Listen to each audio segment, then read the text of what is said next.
walaal saddex duco ha ilaawin marka aad sujuudsan tahay.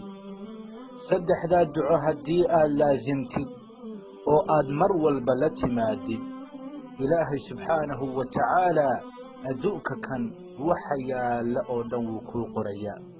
sidoo kalena aakhiro dadka jannada ku gelaya xisaab la'aanta ayaad ka mid noqonaysaa. waa haddii saddexdan duco sujuudda gudaheeda aad ku dhex akhrisatid maalin walba. walaalkayga muslimka ahoo ducada koobaad in aad tidhaahdid allaahumma innii as'aluka xusna alkhaatima. ducadaas maalin walba inaad ku ducaysato oo macnaheedu yahay ilaahayow waxaan ku weydiisanayaa khaatimo wanaagsan. ducada labaad allaahumma arzuqnii tawbatan nasuuxatan qabla almowt. ilaahayow igu arsaaq tawbo dhab ah inta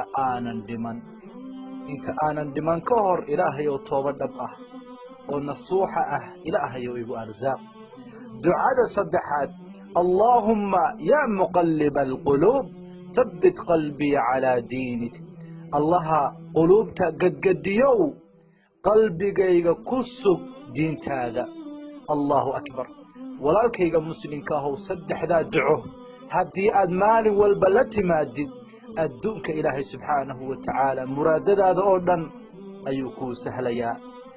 kurbada ku haysa, dhibaatada ku haysata, faqriga ku haysta, duyuunta ku haystana ilaahay waa kaaga rafcinayaa. waa saddex duco. waa marka aad sujuudsan tahay. allaahu akbar. maxaa ka wanaagsan?